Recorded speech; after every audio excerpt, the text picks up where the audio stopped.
São 7h30. Amém. Graças a Deus. Amém. Graças a Deus.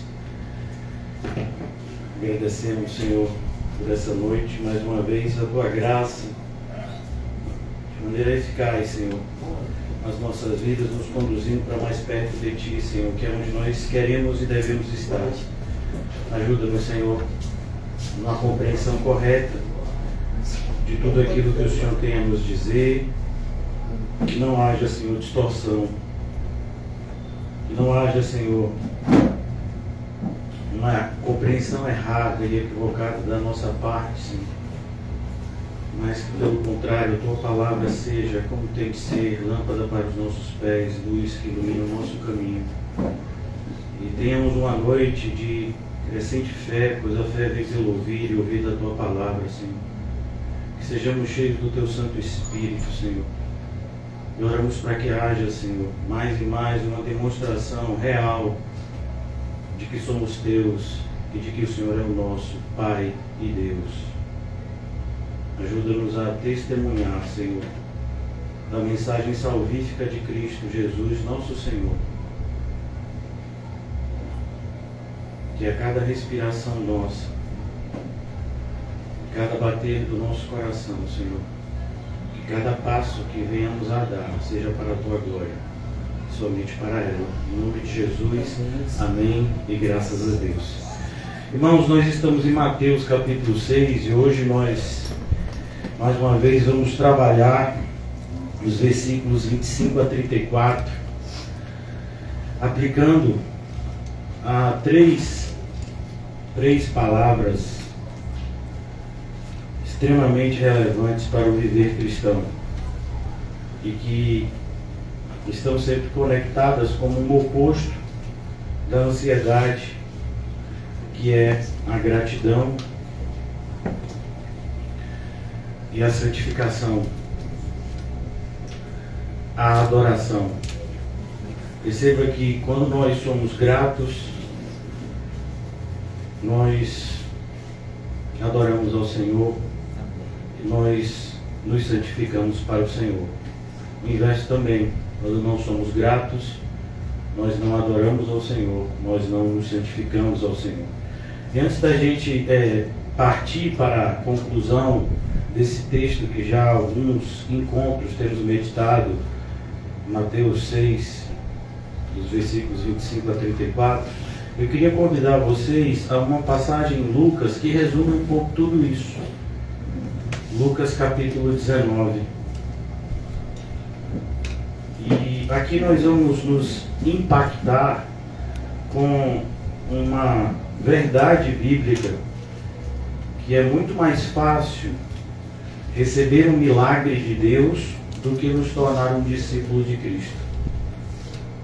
Nós encontramos todos os dias pessoas na igreja em busca de um milagre, em busca de algo extraordinário, em busca de alguma ajuda de Deus para um problema na sua vida. Mas a cada dia também percebemos pessoas que entraram pela motivação errada e elas sairão da igreja, elas se afastarão de Cristo, porque nunca estiveram em Cristo pela motivação correta, nunca de fato estiveram em Cristo, mas estiveram com Cristo por algum tempo, por um interesse que, quando uma vez satisfeito, ou se não foi satisfeito da maneira como se esperava, rapidamente se busca um outro para fazê-lo. Então aqui essa passagem é muito conhecida, e é uma passagem que é real, não é uma parábola, é uma passagem que de fato aconteceu. Capítulo 19 de Lucas. Convido vocês a abrirem comigo. Perdão, 17, capítulo 17 de Lucas, versículo 11. É muito conhecida essa passagem, né? Muito conhecida, mas a gente não gosta muito de estudar essa passagem, porque assim, corre o risco da gente se encontrar aqui. E a probabilidade é de 9 para 1. que a gente vai se encontrar aqui, né? E a gente vai se encontrar em um lado que a gente não gostaria de estar, do lado do ingrato, do lado daqueles que clamam ao Senhor, aparentemente, pela motivação correta, mas que rapidamente demonstram que nunca de fato tiveram qualquer tipo de comunhão sincera com Cristo. Versículo 11 de Lucas 17. Esse é uma passagem que a última vez que eu preguei, eu acho que uma família inteira se desligou da igreja logo depois da exposição dessa passagem, porque se sentiu ofendida. Normalmente é assim, né? Normalmente é bem desse jeito, principalmente numa realidade espiritual que a gente sabe que há uma oposição real aqui. Talvez você não acredite no diabo, mas ele acredita no que ele faz.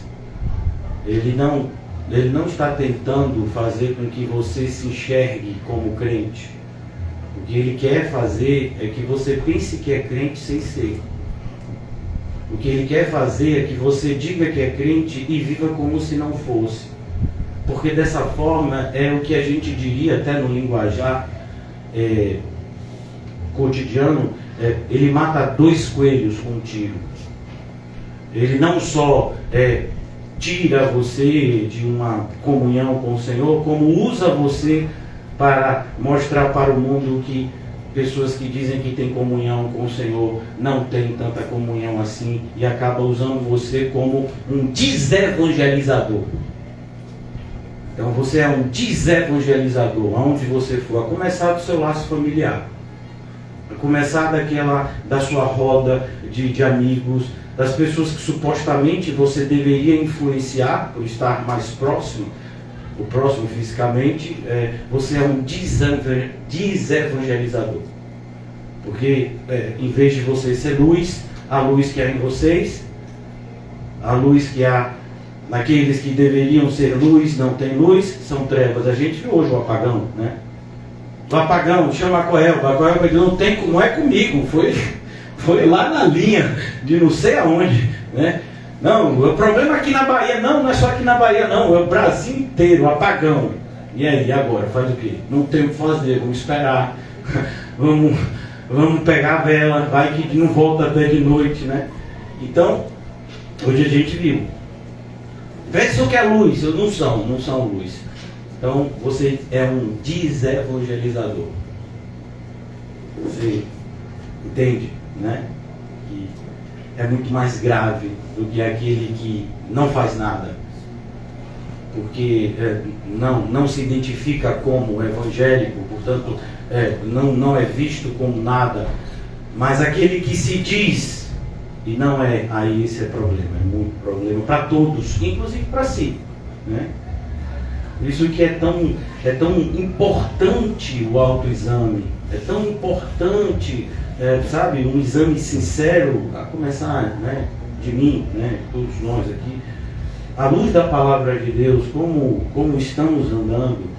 Então aqui Lucas 17:11 diz: de caminho para Jerusalém, e aqui é importante, Jerusalém é o lugar da adoração, é o lugar oficial, quer adorar a Deus. Onde é que adora a Deus? Jerusalém. É lá que fica o templo, pelo menos na época de Jesus. Era lá que se celebravam as festividades. Então, vai adorar o Senhor. Onde é? Em Jerusalém. O próprio Senhor Jesus vai para Jerusalém para ser morto lá.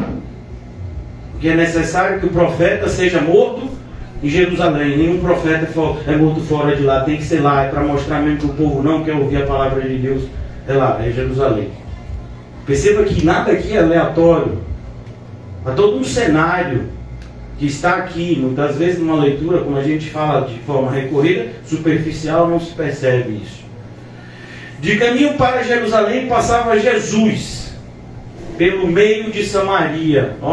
Mais uma vez algo extremamente relevante. Quem vai para Jerusalém não passa pelo meio de Samaria. Porque corre o risco de se contaminar. Os samaritanos eram vistos como pessoas impuras, mas Jesus já havia dito: olha, o que torna impuro o homem não é o que está do lado de fora, é o que está do lado de dentro. Não é a comida que entra, não, é a palavra que sai. Revela o que vem do coração. Então é isso que torna o impuro. Jesus não tinha problema de passar em Samaria. Jesus não tinha nenhum tipo de preconceito religioso, nenhum tipo de preconceito. Nós também não deveríamos. Então ele passa pelo meio de Samaria, ele está lá vindo da Galileia, e vocês já conhecem a geografia de Israel. Galileia, perto do mar da Galileia, do lago de Genezaré, né? E aí tem a Samaria no meio, logo depois nós temos Jerusalém. E Jesus está fazendo esse percurso. Ao entrar numa aldeia, saíram-lhe ao encontro 10 leprosos. Então, ele está indo em direção à aldeia e vem esses 10 leprosos. Por que sabe que é leproso? Porque leproso, todo mundo sabe que é leproso, ele tem que andar com um sininho de longe. Porque leproso, ninguém pode encostar. O leproso não podia se aproximar de ninguém, se aproximasse, podia inclusive ser apedrejado. Porque a lepra era vista como uma doença que contaminava. Então ele não podia se aproximar de ninguém. E Jesus está passando, né? E ele vai para Jerusalém. E esses leprosos estão vindo em direção a ele. Se fosse talvez outra pessoa, dizer, não se aproxime de mim, porque você é leproso. Vai que você passa essa lepra para mim. É mais ou menos assim, você está cheio de dívida, não se aproxime de mim. Vai que você passa esse negócio aí, e eu já estou com minhas dívidas, e aí aumenta mais, é um problema. Então cuidado, ao entrar numa aldeia, saíram-lhe ao encontro 10 leprosos. Jesus não fugiu deles. Perceba como é importante a gente estar sempre à disposição. Eu creio que domingo eu fui mal compreendido quando eu falei que eu não vou ficar mais conversando o final do culto. A ideia é porque eu creio que eu tenho que estar à disposição de quem de fato quer aprender a palavra de Deus e não ficar batendo, conversando, né, ou discutindo DR. Não é o meu papel. Se alguém quer falar a respeito de santificação, buscar mais de Deus, tirar uma dúvida bíblica para se tornar, esse é o meu ofício, inclusive isso me dá prazer, porque é o propósito de Deus na minha vida, isso me dá prazer, falar horas e horas a fio de Deus, me dá pegar a quem quer, né? Depende do comportamento. E eles ficaram de longe. Olha que coisa bonita. Essa atitude deles é uma atitude bonita. Uma atitude de aparente reverência. Preste atenção, aparente, porque reverente de verdade só tem um aqui. Os outros é aparência. Então, aparente reverência. Eles param de longe e gritam, né?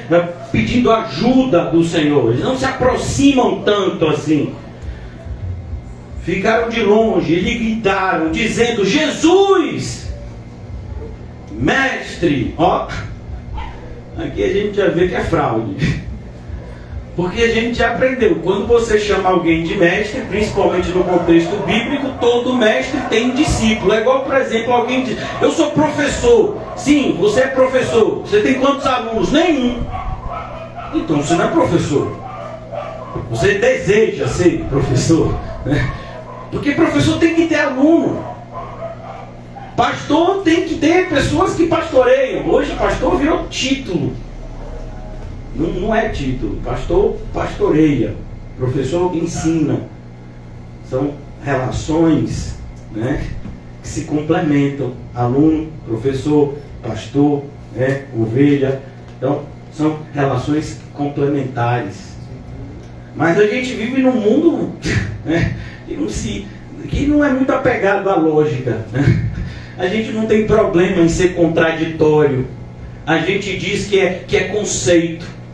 Esses dias eu ouvi de minha sobrinha, né, sabe as coisas da moda. Aí outro dia uma pessoa estava com a roupa muito parecida com um pijama, né, andando por um shopping. Falei: como ela tá andando de pijama no shopping? Não, meu tio, é conceito, né? Então, quando você faz uma coisa que antigamente alguém lhe pegaria e colocaria você num sanatório, não, é conceito, é modernidade. Você é quadrado. Eu sou quadrado, né? Em todos os aspectos. Então, esse é o mundo que a gente vive. Né? Mundo da modernidade, né? Alguns dizem, a gente está na pós-modernidade. Ó. Então, eles estão lá de longe. Eles dizem, Jesus, mestre, compadece-te de nós. Tem compaixão de mim. Né? A ideia é essa, compadece-te de nós. Ao vê-los, disse-lhe Jesus, olha que coisa bonita, ide e mostrai-vos aos sacerdotes. Por que Jesus fala isso? Porque a lei dizia isso. Então, se você é diagnosticado com lepra, você agora é leproso. Então você recebe aquele cajado com sininho e você não pode mais conviver com as demais pessoas, não pode adorar, não pode fazer nada como uma pessoa normal. Você agora é visto como alguém à margem da sociedade. Essas pessoas com essas enfermidades, normalmente elas tinham as suas próprias aldeias, elas viviam, né, juntas, porque eles eram excluídos, então eles se juntavam para ter alguma chance de sobrevivência. E aí, eles estão aqui e Jesus disse, tá bom, vocês vão ser curados, vão lá e mostrem-se para o sacerdote, porque era assim que era feito. Aí o sacerdote olhava a pele, analisava direitinho, via que estava limpo, não tinha mais lepra. A pessoa então fazia a oferta, apresentava a oferta, e então aquela pessoa era de novo reinserido na sociedade que a expulsou. Era assim naquela época, né? Seria muito parecido com alguém, né, que está na prisão e sai da prisão, né? Então ele é reinserido na sociedade. Então aqui, mostrai-vos aos sacerdotes. Aconteceu que indo eles, então eles ouviram a voz do Senhor e eles acreditaram. Percebeu como ter fé para receber milagre é muito mais fácil do que ter fé para ser salvo? Fé para milagre, meu filho, enche, sabe, estádio de futebol. E se tiver algo maior que estádio de futebol, enche também. Quem não quer um milagre? Até o ímpio quer um milagre. Às vezes você está indo para lá buscar o seu milagre, você olha mesmo 5 ímpios, assim, até que dizem ser ateus, estão indo com você. Oh, mas você não acredita em Deus, mas não é um milagre? Vai que dá certo esse negócio, eu quero para mim também. E você vê que não precisa ter fé em Jesus, não precisa de cruz, não precisa de mensagem, não precisa de arrependimento, nada. É receber milagre. Não é essa a pregação das igrejas evangélicas? Hoje é assim. Só cura. Tem inclusive o culto de curas e milagres. Tem o culto de libertação. Tem o culto da família. Só não tem o culto a Deus. Só não tem. Esse desapareceu. O culto ao Senhor não tem mais. Não, agora você quer o quê? É da família? O da família é domingo. Aí tem o de doutrina. Doutrina é dia de hoje, é terça. Mas, às vezes a pessoa viu você saindo da igreja, ó, fulano foi para o culto de doutrina na igreja dele. Porque na igreja normal, nas igrejas normais, terça-feira é dia de doutrina. E aí eu fico imaginando, o que é que se prega nos outros dias? Como se pode ensinar alguma coisa biblicamente na igreja, se não for por meio da doutrina de Cristo? Tem a outra doutrina, é de demônios. E aí, então quer dizer que os outros dias é doutrina de demônios e terça-feira seria doutrina de Cristo? Você já entendeu? Então aqui ele diz, ide, mostrai-vos aos sacerdotes. E aconteceu que indo eles foram purificados. A ideia é que aconteceu antes do que eles esperavam.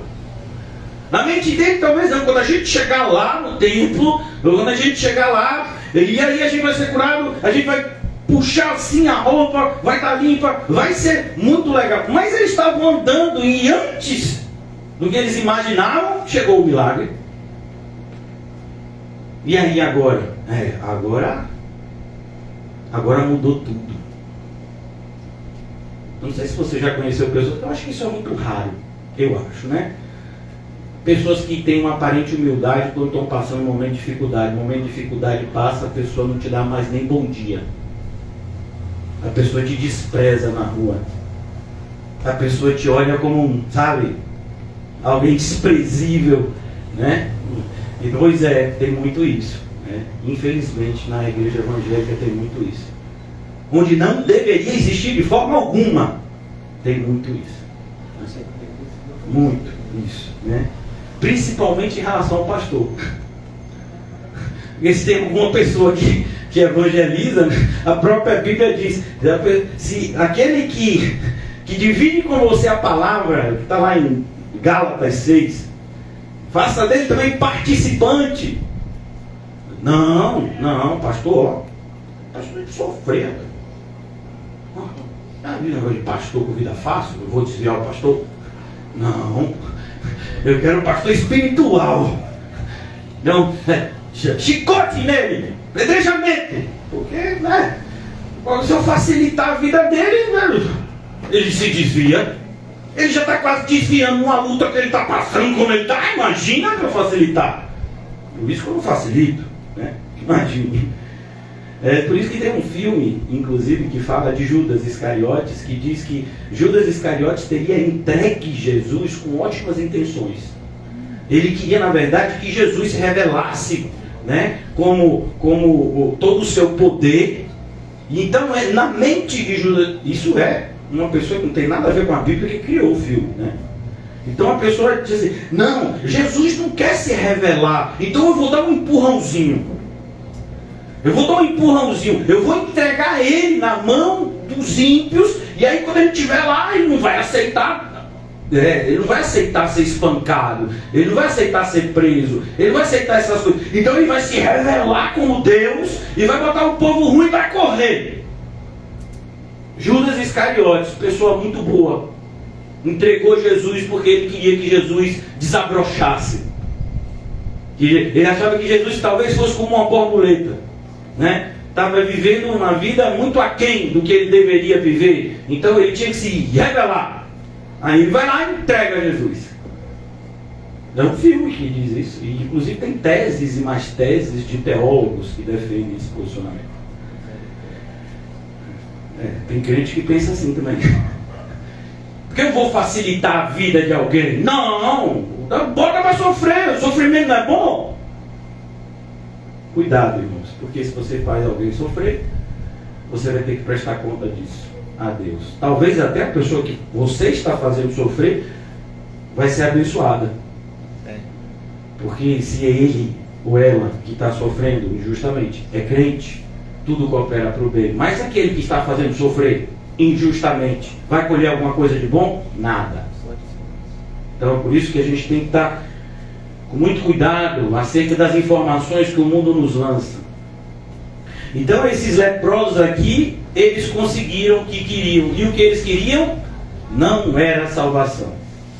Eles não queriam vida eterna. Eles queriam algo muito mais palpável. Eles queriam o que todo mundo quer, uma vida melhor. Pastor, todo mundo quer isso? Quer. Eu desafio você a conversar com 10 pessoas, em cada 10 pessoas, e no diálogo com elas não perceber isso. Todo mundo quer uma vida melhor. Todo mundo. É um relacionamento que pode melhorar. Como é o seu relacionamento? Você é casado? Sou casado. Eu não, né? Mas alguém que é casado? Sou casado? Sou casado. E seu relacionamento? Podia melhorar. Você tem filhos? Tenho. Seus filhos são muito bons? São, mas podia melhorar. Tem cachorro? Tenho. E ele é obediente? Mas de vez em quando faz xixi em casa, podia melhorar. Você tem emprego? Tenho. Ganha bem? Não como eu gostaria, podia melhorar. Você tem casa? Tenho. E é boa a casa? Não, podia melhorar. Percebeu? E essa pergunta você pode fazer com o homem mais rico do mundo. E você vai se surpreender porque a resposta vai ser a mesma. O homem mais rico do mundo, supostamente mora numa ilha paradisíaca. E aí você diz, e aí, homem mais rico do mundo, está tudo perfeito na sua ilha? Podia melhorar. Estou aqui na ilha, acho que eu estou querendo um campo. Porque a ilha tem esse negócio de mar todo lado, né? Não estou me adaptando à maresia, né? Acho que eu vou procurar um campo, ou um lugar que tenha neve, né? pode sempre melhorar. É a vida de todo mundo quer uma vida melhor. É o que esses leprosos querem. Percebeu? Não pode servir. Voltamos ao mesmo ponto. Eu podia ir com vocês de Gênesis a Apocalipse, mostrar a vocês de Gênesis a Apocalipse essa frase de Jesus: não podemos servir a dois senhores. De Gênesis a Apocalipse, eu posso mostrar isso a vocês. E aqui é uma dessas passagens. Parecia que esses 10 queriam o Senhor. Não, eles não queriam o Senhor. Eles queriam o que o Senhor poderia lhes dar. Cuidado. A diferença é total. Por mais que a aparência seja muito próxima. Então aqui ele diz: ao vê-los, ide, mostrai-vos aos sacerdotes. E aconteceu que indo eles estão indo, foram purificados. Pronto, agora é que eles têm motivo para louvar Cristo.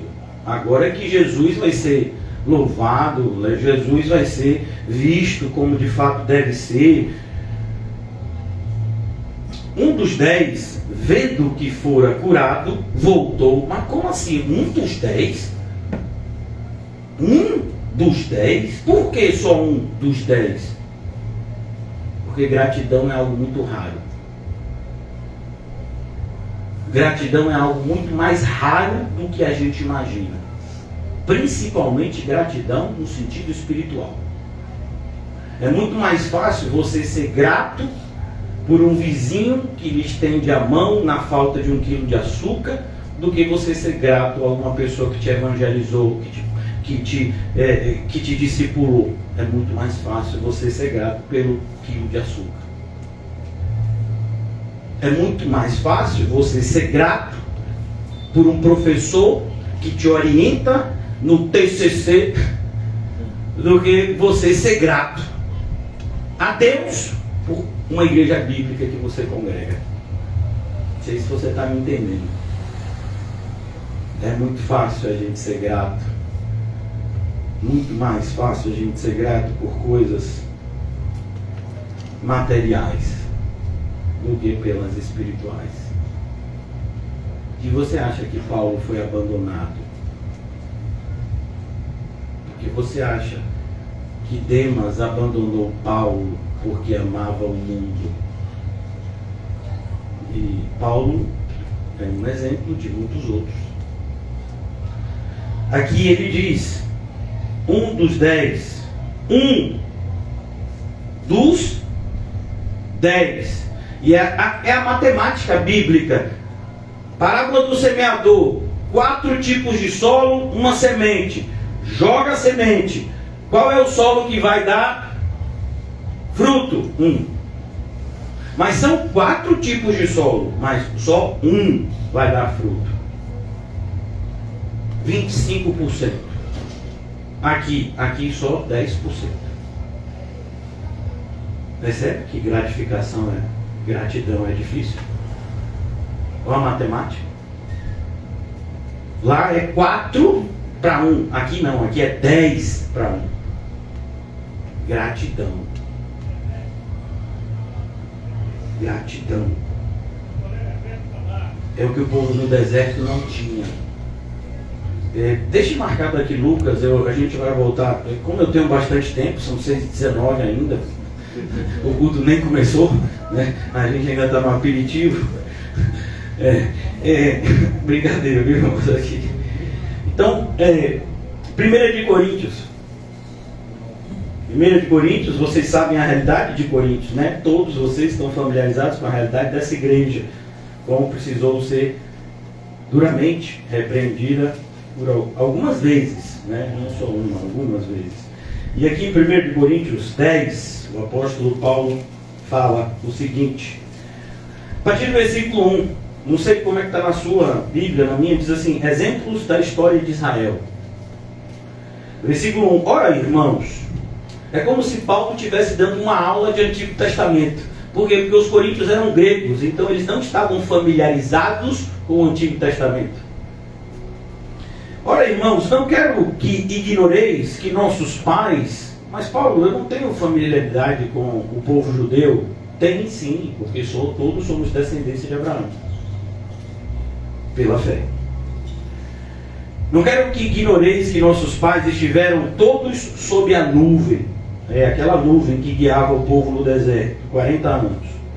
E todos passaram pelo mar, o mar que se abriu e o povo passou pelo meio dele, na época de Moisés, tendo sido todos batizados assim, na nuvem como no mar. Com respeito a Moisés, versículo 3, todos eles comeram de um só manjar espiritual e beberam da mesma fonte espiritual, porque o povo estava sempre junto, então faltava água para todo mundo.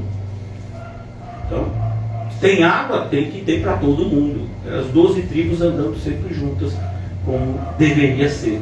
Depois que o povo tomou posse da terra, mudou tudo, né?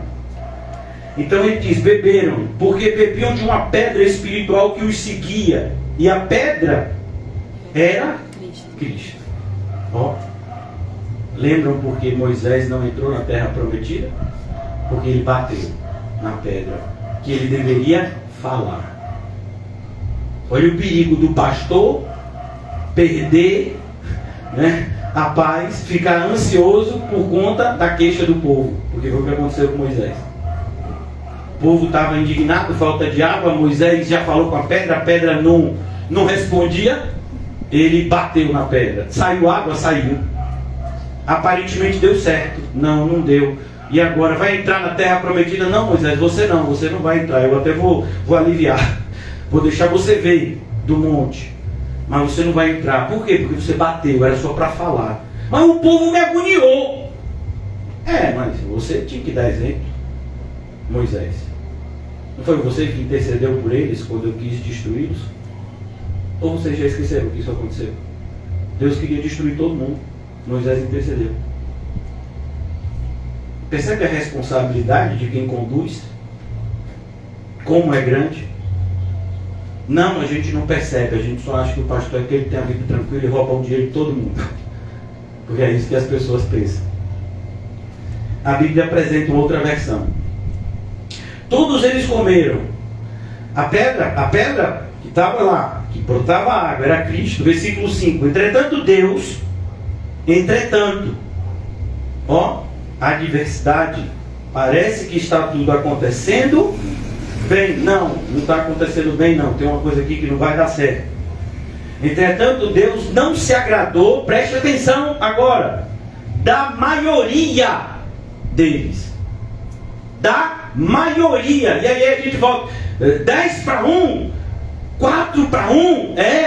E se você for para Mateus 22, muitos são chamados, poucos são os escolhidos. Não tem nem mais número, porque se a gente se apegar ao número, problema. E a gente vive num universo onde a igreja evangélica é só número.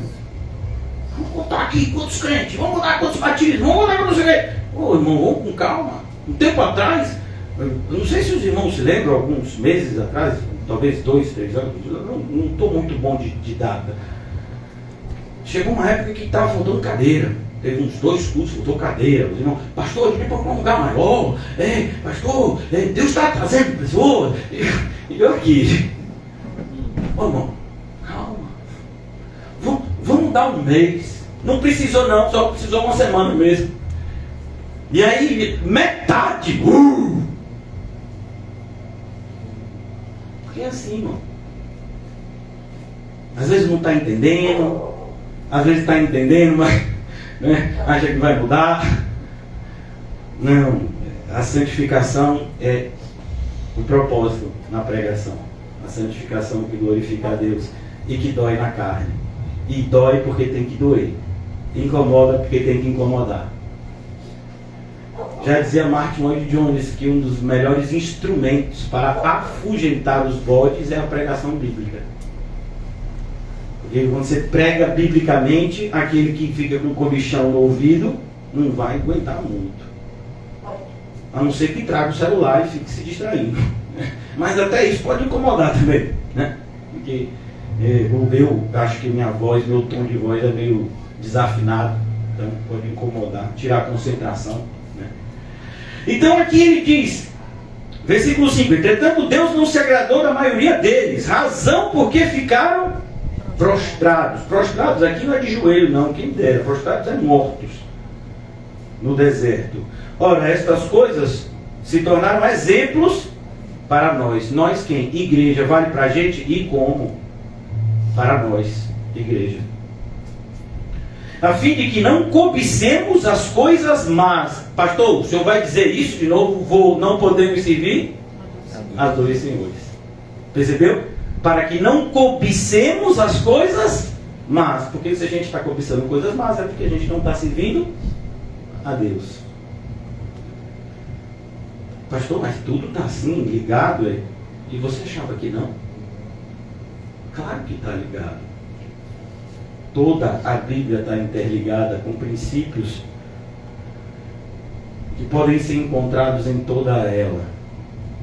Ora, estas coisas se tornaram exemplos para nós, para que não cobicemos as coisas más, como eles cobiçaram. Não vos façais, pois, idólatras. Não podemos servir a dois senhores. Não vos façais, pois, idólatras, como alguns deles. Porquanto está escrito, o povo assentou-se para comer e beber e levantou-se para divertir-se. Você sabe quando foi que isso aconteceu? Irmãos, é justamente quando você está pensando mesmo no bezerro de ouro. Moisés está orando, Deus está entregando a Moisés a lei que guiaria o povo para mais perto de Deus, e o povo lá embaixo está fazendo um ídolo e celebrando esse ídolo, e pior, dando o nome a esse ídolo de Senhor.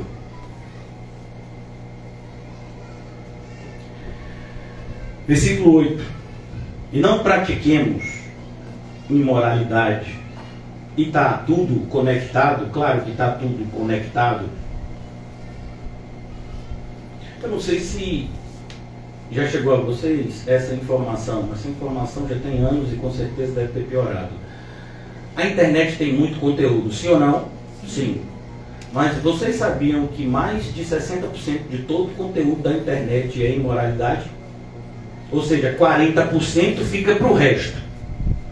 60% de todo o conteúdo da internet é imoralidade. 40% fica para religião, direito, economia, medicina, culinária. Tudo que você imaginar, tudo que o homem é capaz de produzir intelectualmente, 40%. Imoralidade, 60%. É a internet. É assim. E você acha que sexta-feira o pessoal fica bebendo, mexendo a cara? Para ir para casa dormir quietinho? Por que você acha que as pessoas consomem tanto álcool e drogas? Para serem encorajados a fazerem coisas que de repente não fariam sem o consumo dessas. Não porque eles não querem fazer, eles querem fazer. Então eles colocam combustível para fazer aquilo que eles deveriam lutar contra. Irmãos, é isso mesmo. E os crentes na mesma direção. Na mesma direção. Não pratiquemos imoralidade, como alguns deles o fizeram, e caíram um só dia 23 mil. E aqui é o que? É aquele pessoal lá de Balaão. Balaão não conseguiu amaldiçoar o povo de Deus. Isso vale hoje também, viu? Quem condenará aquele que Deus justificou por Cristo? Ninguém. E o diabo desiste? Claro que não. Tem um monte de Batseba, Dalila e outras coisas. E tem Dalilo, com certeza. Batsebo deve ter. Porque o espírito maligno é o mesmo. Então, já estavam preparados. Masculinidade tóxica, não, tem dos dois gêneros, fique tranquilo. Ou não fique tranquilo, né? Eu prefiro a segunda. Porque não fique tranquilo, sendo do gênero masculino ou feminino, não fique tranquilo, o perigo é o mesmo. Então aqui ele diz, cuidado. Balaão não conseguiu amaldiçoar o povo de Deus, mas chegou, ó Balaque, eu vou dar uma informação para você que vale todo o dinheiro que você me deu e muito mais. Você quer destruir esse povo? Não dá para ir contra eles enquanto Deus estiver protegendo eles. Mas esse povo, é ser humano. Então atiça a carnalidade deles. Joga combustível na carnalidade deles. Aí o próprio Deus deles vai persegui-los e puni-los. Ou, se forem crentes de verdade, vai corrigi-los. Mas dói também, muito. E aí morreu, num só dia, 23 mil. E tem gente que ainda acha que pode brincar com Deus. E tem gente que ainda acha que o sermão é duro. Pô, irmão, se o sermão é duro, a Bíblia é o que então? Porque eu só estou lendo, explicando. Mas aqui, só você ler aqui já assusta. E outros textos mais ainda. Hoje eu estudei durante algum tempo o livro do Apocalipse. Muito bom para produzir temor. Eu gosto, né? É uma experiência minha. Eu prefiro viver uma vida com temor e tremor. Eu, Nizam, prefiro viver dessa forma. Não ponhamos o Senhor à prova. Não ponhamos o Senhor à prova. E quando a gente faz isso o tempo todo, o Senhor disse para a gente não ir para tal lugar, a gente vai. O Senhor disse para a gente não falar com tal pessoa, a gente fala. O Senhor disse para a gente não fazer determinada coisa, a gente faz. O Senhor disse para a gente fazer determinada coisa, a gente não faz. Isso é pôr o Senhor à prova. Eu posso fazer determinadas coisas, não me desviarei. Essa semana alguém me disse, pastor, eu posso frequentar uma igreja que não é bíblica, sei a diferença entre o certo e o errado. Eu falei, pela frase, eu já temo. E como uma pessoa que sabe a diferença entre o certo e o errado vai frequentar uma igreja que não é bíblica? É a mesma coisa que dizer, eu tenho um paladar extremamente aguçado e vou comer fezes no almoço. Pastor, eu não entendi. Como você não entendeu? É a mesma coisa. É uma analogia, inclusive. Você se sente extremamente preparado para ouvir uma pregação, discernindo o que viria de Deus e o que não viria. E escolhe voluntariamente ir para uma igreja que você já sabe de antemão que não é bíblica. Pastor, quando o senhor coloca assim, aí dá medo. Você não conseguiria fazer essa equação? Como a gente não consegue fazer essa equação? O que a gente está fazendo aqui? Se a gente não consegue fazer essa equação? Se a gente não deve nem comer um falso crente, frequentar uma falsa igreja, pois comer fezes causaria menos mal. Mas a gente vive num sistema religioso, né? Onde a gente tem que manter as aparências. O diabo agradece. Você está facilitando muito o trabalho dele. Pastor, não gosto, não só ensina assim. Eu sei, eu também preferiria ser enganado. Mas é a graça. A graça nos impede de ser enganado, né? E a gente só tem que agradecer, como o que voltou, não como os 9. Não, eu já sei a diferença entre o verdadeiro e o falso evangelho. Por isso eu vou visitar várias falsas igrejas. Aleluia! Não entendi a motivação. Vai evangelizar nessas igrejas? Não, Deus me livre. Deus me livre de evangelizar. Não, é para o que fica mais perto de casa, ou que tem alguém que eu gosto e tal. Não entendi. Você está brincando com a sua vida espiritual nesse nível? Você quer brincar com a sua vida espiritual? É mais fácil, sabe, você entrar num tanque cheio de tubarão branco. É mais tranquilo do que você fazer isso, sair visitando igrejas antibíblicas por aí. Está percebendo os exemplos? É para esclarecer mesmo. É o meu chamado. Eu fui chamado para isso. Graças a Deus, e só a Ele. Não ponhamos o Senhor à prova, como alguns deles já fizeram e pereceram pelas mordeduras das serpentes. Percebe que cada fato desse aqui tem algo por detrás. A gente viu a imoralidade e aqui a gente vai ver o que? A ingratidão. Que povo é esse aqui que morreu com a mordedura da serpente? O povo que começou a murmurar, que começou a dizer que a vida estava difícil demais no deserto, que bom era lá no Egito, que esse negócio de ficar no deserto não é coisa boa. Tá bom, então vou enviar umas serpentes aí para ver se vocês veem o que é bom e o que é mal de verdade. Versículo 10. Nem murmureis. Como é o título mesmo da pregação? Gratidão. A pessoa pode agradecer e murmurar? Não, não dá. É como você subir para baixo. Você não consegue subir para baixo. Ou você sobe ou você desce. Então, você não consegue agradecer e murmurar. Um coração grato não vai murmurar. A boca fala do que o coração está cheio. O coração está cheio de gratidão. Vai sair da boca gratidão, louvor, adoração.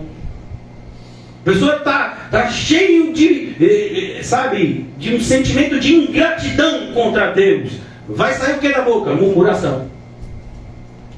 Percebe por que sai mais murmuração do que louvor? Por isso. E louvor não é cantar, não tem nada a ver. Viu? Para você saber diferenciar. Foram destruídos pelo exterminador. Não é o exterminador do futuro, não. Esse de Arnold Schwarzenegger, não tenha medo, ele não existe. Eu deveria ter medo do que existe de verdade. Essas coisas lhe sobrevieram como exemplos. Você imagina? A ideia do exemplo, irmãos, o exemplo é uma coisa menor para ensinar um grupo maior o que fazer ou o que não fazer. Não sei se você está entendendo. Então, o exemplo. E com a gente vai acontecer o quê? Muito pior.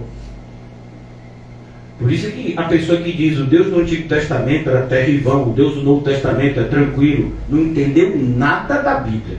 Nada. Porque Apocalipse está no Novo Testamento, não está no Velho. Apesar de no Velho ter muitos termos escatológicos. Então aqui ele diz, concluindo essa parte, 6:38, concluindo essa parte, estas coisas lhe sobrevieram como exemplo e foram escritas para advertência nossa. Aqui nesse nossa, eu faria o seguinte, eu faria uma bolinha, puxaria para o cantinho e escreveria o seu nome, ou o meu. No caso da minha Bíblia, eu vou escrever o meu. Nossa. Então, para mim que estou lendo, Nissan. Ó, Nissan, essa advertência é para você. Você não diz que é crente? É para você essa advertência aqui. Nissan. Porque quando a gente subjetiva demais, irmãos, parece que a gente está falando de algo aqui que não tem nada a ver com a nossa realidade. Parece que não tem nada a ver com comer, beber, dormir. O que é real? O café real é o café que eu tomei agora há pouco. Real é o almoço que eu comi meio-dia. Real é o quê? Real é a cama que eu vou dormir quando sair daqui. E a pregação? A pregação não é real. A pregação é alguma coisa que a gente ouve assim, né?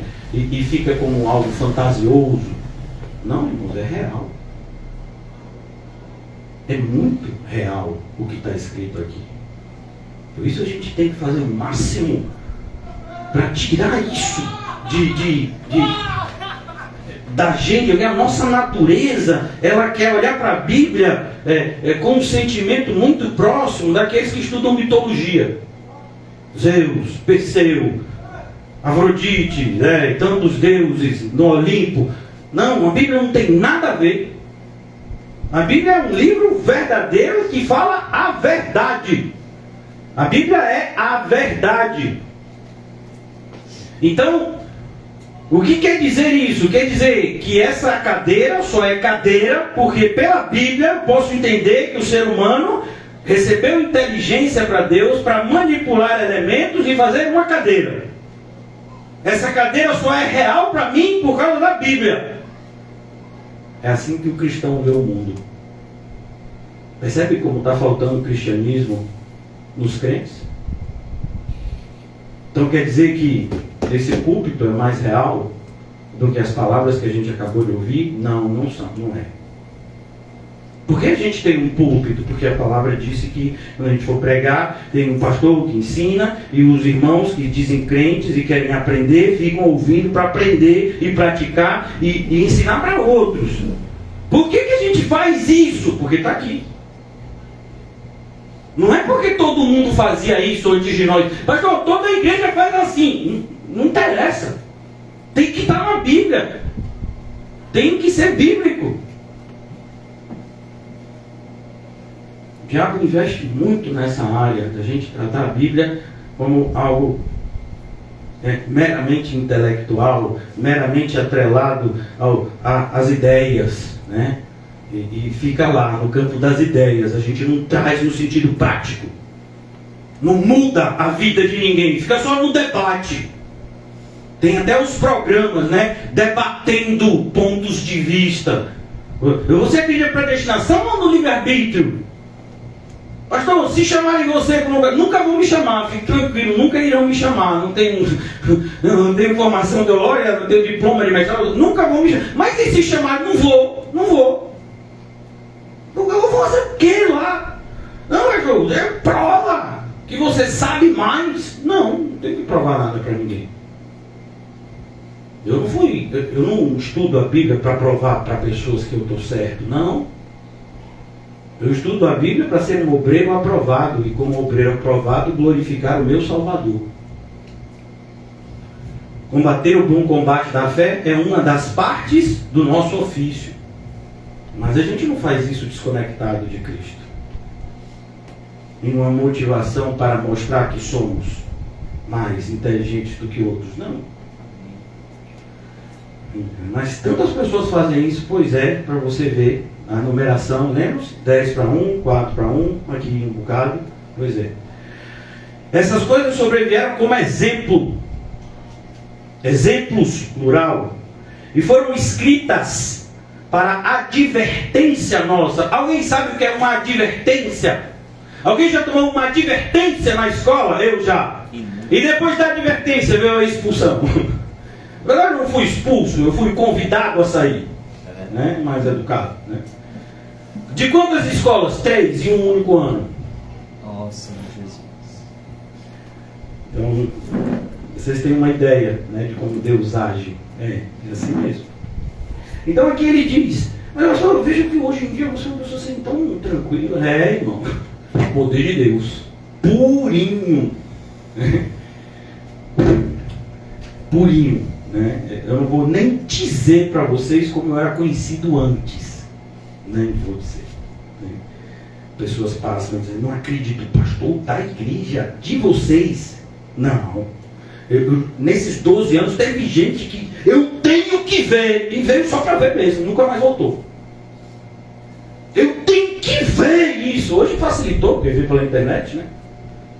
E critica por lá também. Eu tenho que ver. Pois é, a gente era assim, crente é assim. Você era uma coisa, agora você é outra. Não, eu sou crente, mas eu não mudei quase nada, exteriormente falando. Então aí já não sei. Já não posso falar de você, posso falar de mim, né? Cada um se examine. Então essas coisas lhe sobrevieram como exemplos e foram escritas para advertência nossa. Aqui a ideia, você está advertido. Você foi notificado. Por quê? Pela pregação. Ih, não devia nem ter vindo hoje. Quer dizer que hoje me notificou. Ó, me dei mal.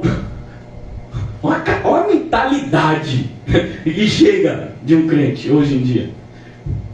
Assustador, né? O povo do Antigo Testamento não era muito distante disso. E a gente já viu onde é que vai dar. Sobrevieram como exemplos a advertência nossa, de nós outros, sobre quem os fins dos séculos têm chegado. Paulo escreveu isso há 1900 anos, mais de 1900 anos. Tem chegado desde aquela época. Aí vem um povo e não, agora ano 2000 está chegando. Não, já estava chegando lá. Então não queira dar uma de profeta, não queira dar uma profetada. Viva como se fosse seu último dia. Porque um dia você acerta. Cuidado, irmãos. A gente não tem tanto tempo quanto a gente imagina. Isso vale muito para mim. Aquele, pois, que pensa. Pastor, não, eu nem penso que estou de pé. Então você está pior. Você se entendeu? Por exemplo, a gente falou recentemente sobre a mediocridade. Mediocridade é o nota 5, não é isso? Aí teve gente que bateu no peito. Eu não sou medíocre. Por quê? Porque eu sou nota 0 mesmo. E fala isso assim como, sabe? Tá vendo? Eu pelo menos admito que sou nota 0. E você ganhou o quê com isso? Se você diz, eu sou nota 0 e a partir de agora eu tenho feito tudo para reverter esse quadro. Joia, aí tranquilo. Pelo menos eu não sou nota 5. Esse povo nota 5 é tudo medíocre. E você? Eu sou reprovado mesmo. Eu sou nota 0. Eu não faço nada. Eu não sou nem a noiva Nécia. Por quê? Porque eu nem vou. Eu fiquei foi em casa quando foram me chamar para bodas. As virgens Nécias ainda foram. Não tinham azeite, não entraram, não é isso? Entrou só 5 não entraram. Pois é, eu nem fui. Fiquei em casa. Como eu sou joia. Que nível a gente chega. Pessoas que se vangloriam em admitir o quão distantes estão de Cristo, como se isso por si só fosse alguma coisa boa. Irmão, será que você nunca entendeu? Isso não é humildade. Isso é reconhecimento de desprezo por Deus. É o contrário de humildade. O humilde não é o que admite ser nota 0. Não. É o que, admitindo ser reprovado, agora vai aplicar todas as suas forças para mudar esse cenário, porque ele entende que é isso que Deus merece, o nosso melhor e nada menos do que isso. Nota 0. Batam palmas para mim, porque eu não sou como os medíocres, nota 5. Eu digo, meu Deus, é um nível de falta de conhecimento, né, que assusta. Só não assusta tanto porque já estava na Bíblia, então a gente já está avisado. É muito triste essa realidade, mas estava aqui já. Aquele, pois, que pensa estar em pé. Alguém? Ninguém vai levantar a mão, eu levanto a minha. Eu penso que eu estou de pé. Eu penso. Então, você pensa que está em pé. Evidências. Como está a vida espiritual? Como foi hoje você em oração? Quando veio o apagão, como foi a ansiedade? Hoje deu para provar, né? A gente estava estudando tanto de ansiedade, Deus foi enviar um apagão para esses crentes aí, para ver se estão mesmo controlando a ansiedade, se prestaram atenção nos estudos. E Deus faz isso? E não faria porque se ele faz com que todas as coisas cooperem para o bem daqueles que amam a Ele e que foram chamados segundo o seu propósito. Até um apagão? Até um apagão é por causa dos crentes. Pastor, esses crentes como vocês se acham, viu? Pois é Deus que disse que eu podia me achar desse jeito, então se para você é se achar, eu me acho. Eu não acho que isso é se achar. Isso é ter fé naquilo que ele falou. Então, pensa estar em pé. Preste atenção. O verbo pensar. Você sabe, o verbo pensar é aquilo que a gente não faz muito. Se a gente fizesse isso mais, a gente erraria menos. Então, você pensa que está em pé. Perceba, não é eu sinto que eu estou de pé. Não, eu penso que eu estou de pé. E por que eu penso que eu estou de pé? Porque existem elementos, existem evidências que me levam a concluir que, do ponto de vista do ensinamento de Cristo, eu estou de pé. Pastor, não entendi desse jeito. Mas é isso que está escrito. Eu estou fazendo o meu papel, que é ensinar vocês. Então, não é eu sinto que eu estou de pé. Eu orei ontem à noite e eu senti um ardorzinho no estômago. Irmão, pode ter sido azia.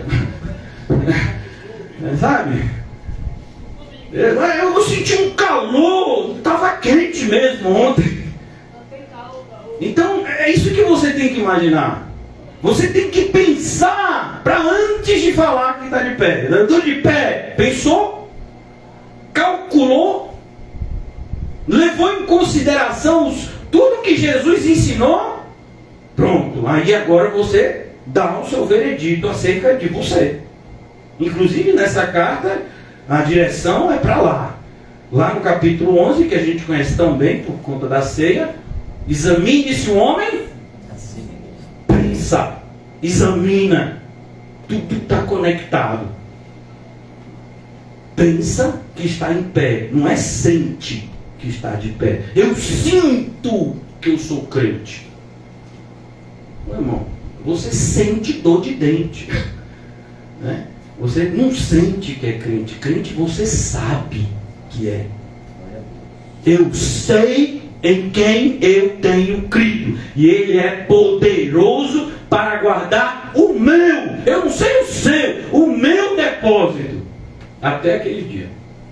Eu sei. Nós sabemos que todas as coisas estão cooperando conjuntamente para o bem. De quem? Daqueles que amam a Deus e que foram chamados conforme o seu decreto. Sabemos, não é sentimos. Pensar. Você pensa. E por que eu estou insistindo nisso? Porque até nisso a gente corre o risco de errar nos cálculos. A gente pode ter esquecido de levar alguma coisa em consideração. Exemplo, Mateus 7. Fiz muitos milagres. Checklist. Profetizei. Checklist. E não está dizendo que profetizou falsamente não, viu? Profetizou. Expulsei demônios. Checklist. Vou entrar no céu. Não vai não. Mas como não vou? Eu penso que eu estou salvo, porque eu expulsei demônios, eu profetizei biblicamente e eu expulsei demônios, fiz milagre. Eu penso que eu sou salvo. Não é. Não é não. Por que eu não sou? Porque a Bíblia diz que você jamais fez isso. Você jamais fez nada por amor a Cristo. Mas eu pensava que estava fazendo. Você não se conhecia tão bem quanto deveria. Você deveria ter se conhecido mais. E como eu posso me conhecer mais? Lendo mais a Bíblia. A Bíblia, ela é luz, a Bíblia também é espelho, revelando quem somos de fato. Então aqui ele diz: aquele, pois, que pensa estar em pé, você que está de pé, aleluia, fez os cálculos? Não, pastor, levei em consideração, já estudei o Sermão do Monte 10 vezes, fiz o checklist, bem-aventurado, tudo ok comigo, estou de pé. Pois é, você que está de pé, cuide-se para que não caia. Ainda tem isso? Irmão, porque o difícil... eu vou fazer até uma analogia. O difícil não é perder peso. O difícil é manter um peso saudável. É verdade. O difícil não é fazer dieta. O difícil é ter um hábito de alimentação saudável. Hábito. Você não passa 2 meses deixando de comer determinados alimentos. Não, você tem o hábito de comer coisas saudáveis. Você tem práticas de vida saudáveis. E aí você traz isso para o mundo espiritual. Mesma coisa. Você não ora quando aperta. Não, o caminho já é apertado. Então você ora a todo tempo. Orai sem cessar, para não cair em tentação. O espírito, na verdade, está pronto, mas a carne é fraca. Então, pensa que está em pé. Pode até estar. Mas e para cair? Não precisa mais nada. Para cair, só precisa estar de pé e não vigiar. Jesus diz, vigiai e orai sem cessar, para não cair, em tentação. Deixou de vigiar, caiu. Deixou de orar, caiu. Deixou de vigiar, orar, caiu. Versículo 13. Não vos sobreveio. E aqui é para mim, viu? Se alguém quiser se apropriar, entenda que a gente vai ter que dividir, né? Irmã.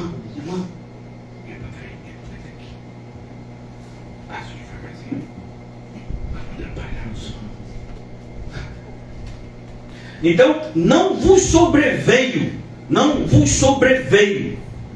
Viu, Nizam? Sou eu, Nizam não sou eu. Não vos sobreveio tentação que não fosse humana. Irmãos, esse ano teve algumas vezes que eu tive dificuldade na assimilação desse conteúdo. Principalmente quando botaram uma arma apontada para mim. E não foi bandido, não, né? Se bem que a definição de bandido é muito superficial. Foram 2 policiais acompanhados de um oficial da justiça. Invadiram o quarto que eu estava dormindo. Levanta e 2 armas apontadas para mim. Vou trocar de roupa. Não, você tem arma escondida em casa. Eu pensei, deve ser a Bíblia que ele está se referindo. E me mandaram ficar despido na frente deles. Imagina a cena, né? Para aqueles que acham que a vida do pastor é tão tranquila, fácil, né? Ele chegou, está de carro, qualquer pessoa tem um carro, vai ter. Não é meu não, irmãos, viu? Não tenho nada no meu nome. A única coisa que eu tinha no meu nome tiraram recentemente, eu achei que isso foi um alívio. Cada pessoa tem a opinião que quiser, a minha é essa. Então aqui, não é uma tentação que não é humana. É humana. Vai morrer. É agora. Não sei. Você vai agora para a cadeia. Não sei. Desci 4 viaturas. Todo mundo com metralhadora. Eu falei, rapaz, sou perigoso demais. Nem sabia. Eu fiquei me sentindo o próprio Bin Laden. Eu falei, E os policiais foram me escoltando até o carro, para ter certeza que eu ia sair do apartamento, do prédio. E eu falei, isso é que é justiça. Moramos num país onde as leis são obedecidas. Glória a Deus. Então, você já entendeu, né? E você tem dificuldade de... Será que isso é isso mesmo? Será que é isso mesmo? É isso mesmo. E você espera que vai ter apoio de pessoas da igreja? Não. Que tenha desconfiança. E se passou por isso, está devendo alguma coisa. Né? Deve estar devendo algo. Bem que eu desconfiava. Já imaginou? Então, por que estou falando isso? Porque assim, irmãos, Paulo passou. Tantos outros passaram, chegou a minha vez. E aí eu não posso ter uma reação diferente. Não posso me dar esse luxo. É por isso que quando vem uma pessoa na igreja e fica com cara fechada para mim, isso é tão tranquilo comparado com 2 pessoas apontando a arma para mim, uma cara fechada em minha direção, é praticamente estar de férias. Eu vou pegar um copo de água, eu estou tranquilo, né? 2 armas, não foi uma não, 2. Dentro de um quarto. E você está sozinho de short, de pijama. Não vos sobreveio tentação que não fosse humana. Viu, Nizam? Sou eu. De novo. Mas Deus é fiel. Eu vi isso. Eu vi. Glória a Deus. Deus é fiel. E não permitirá que sejais tentados além das vossas forças. Eu vi isso. Eu vi. Né? Eu tenho visto. Falei com o irmão Mateus, que foi uma data que ficou bastante registrada na minha mente, porque foi o dia do aniversário da minha mãe, 14 de março. Aí eu falei até com o irmão Mateus, quando eu estava dando carona para ele.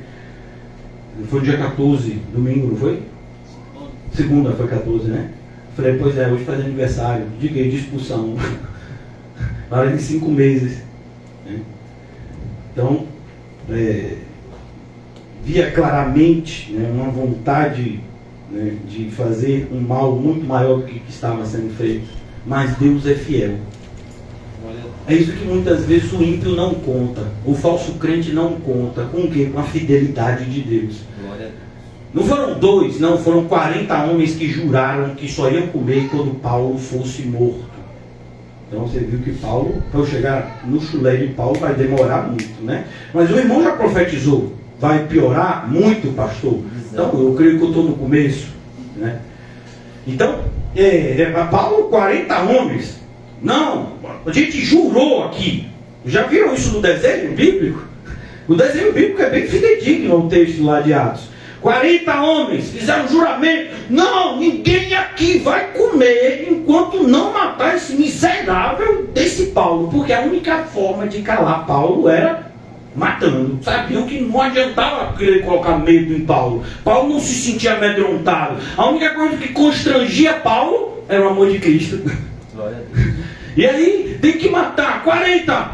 E aí eles não contavam com a providência de Deus. Um Henrique da vida, sobrinho de Paulo, passando para trazer a comida de seu Edson. Por quê? Porque quem é autorizado para trazer a comida de seu Edson é o grupo que é autorizado para trazer a comida de seu Edson, só para ficar claro.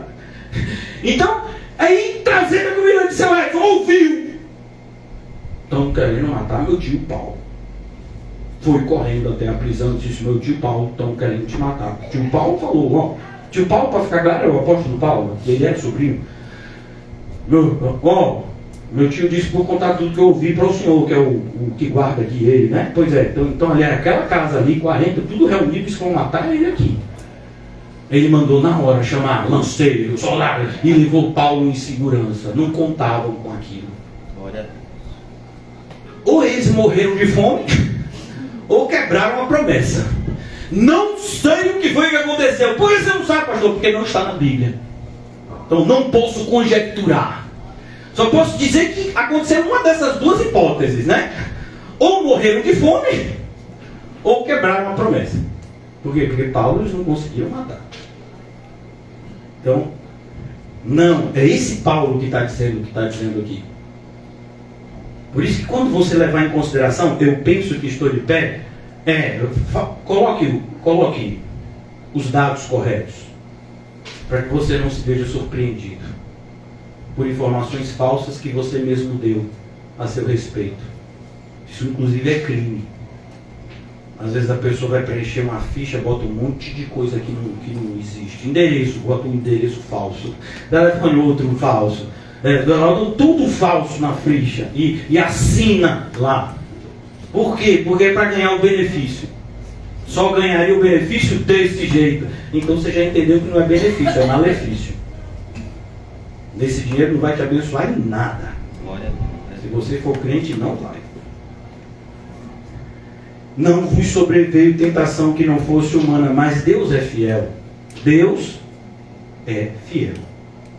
Sabe de onde vem os adesivozinhos que botam no carro? Desse versículo. O triste é que não colocam o resto. Só bota Deus é fiel. Por quê? Porque as pessoas não querem. As pessoas falam muito da fidelidade de Deus, mas experimentar ela não querem. É bom a gente saber que ela está lá. É como um paraquedas. É bom eu saber que o paraquedas está lá. É como o bote salva-vidas. É bom saber que o bote salva-vidas está lá. Mas você quer que o navio afunde para você ir para o bote salva-vidas? Não. Precisa afundar não. Você quer que o avião caia para você ter que botar o paraquedas e se lançar, né, para usar o paraquedas? Não quero. Mas só ver ele ali já estou tranquilo. Fidelidade de Deus tem sido assim para muitos. Eu quero saber que Deus é fiel comigo, mas não estou muito afim de usar essa fidelidade. Eu quero que minha vida ande bem como está andando, tranquilo. De um jeito que dá para eu conduzir. Que eu não precise sofrer por amor a Cristo. E esse sofrimento é bom, só para ficar claro. Então aqui, não vos sobreveio tentação que não fosse humana, mas Deus é fiel e não permitirá que sejais tentado além das vossas forças. E isso é maravilhoso, irmãos, porque existem... eu estou falando isso para os crentes. Eu quero acreditar que todos são crentes aqui, né? Eu quero acreditar nisso. Então, existem virtudes que estão em você e que você nem sabe, porque você ainda não passou por uma situação onde essa virtude seja necessária aflorar. Spurgeon fala isso mais bonito. Ele diz que a gente percebe a luz das estrelas nas noites mais escuras. Quanto mais escura, por isso que uma das coisas que sempre me atraía quando eu fazia a viagem de ônibus até o interior de meus pais, de meu pai no caso, era andar na estrada de noite. Porque parecia que você estava em outro planeta. Meu Deus, que tanto de estrela é essa no céu?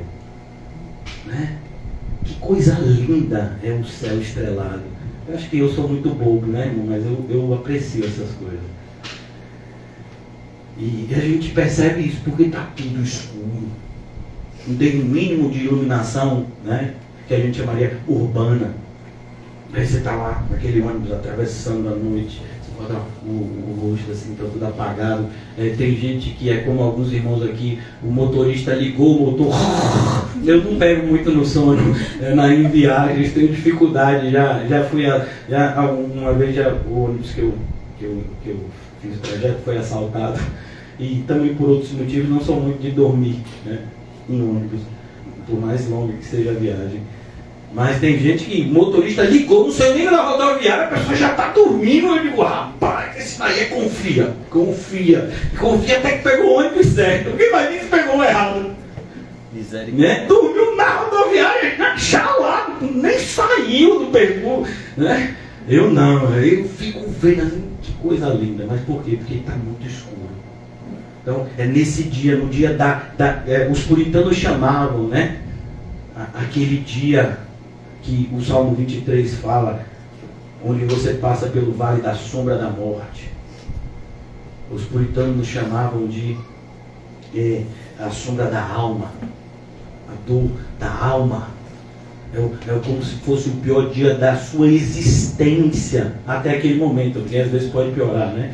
Até aquele momento você imagina, meu Deus, esse foi o pior dia de longe, foi o pior dia que eu já passei, mas o Senhor esteve comigo. Eu não senti, eu sei que o Senhor esteve comigo. Eu posso até ter sentido também, mas eu sei que o Senhor esteve comigo. Eu tenho evidências claras que o Senhor esteve comigo. Paulo está falando exatamente isso. Não, a gente não é tentado além das nossas forças, mas tem momentos que a gente pensa que sim, porque a gente não se conhece tão bem assim. E mais ainda, a gente não conhece tão bem o Deus que a gente diz adorar.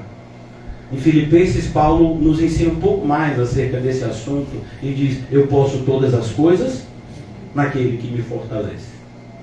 Eu executarei todos os decretos que Deus propôs que eu executasse. Por quê? Porque Ele que propôs me deu toda a ferramenta, todo o aparato, toda a capacitação para que eu executasse com perfeição a missão que me foi dada. Nada menos que isso. Não veio tentação que não fosse humana. Deus é fiel. e não permitirá que sejais tentados além das vossas forças. Pastor, porque o senhor está lendo esse texto e a gente está estudando Mateus 6. Porque é justamente aqui, para você não ficar ansioso. Você não percebeu até agora a conexão com a ansiedade? Se você sabe que a tentação é proporcional à capacidade que você tem de suportar e glorificar a Deus nela, você vai ficar ansioso por quê? Mais uma vez, pense. Irmãos, é tão triste essa realidade dos nossos dias. Parece que a fé é um atestado de que você não usa o seu cérebro para nada. Eu não estou falando aqui de padrão de intelectualidade, não estou falando de QI. Eu estou falando de pensamento. Pensamento é um atributo que Deus deu ao ser humano quando o fez à sua imagem e semelhança. Por isso todos nós, independente do grau de escolaridade, temos essa aptidão de pensar. Então aqui ele diz, você tem que saber por meio do quê? Do pensamento.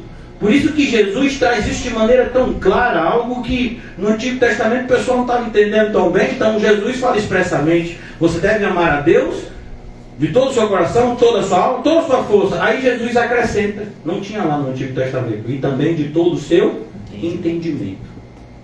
Não é de todo o sentimento, entendimento. Você tem que saber as coisas. Porque se você não sabe, você não pode dizer que crê.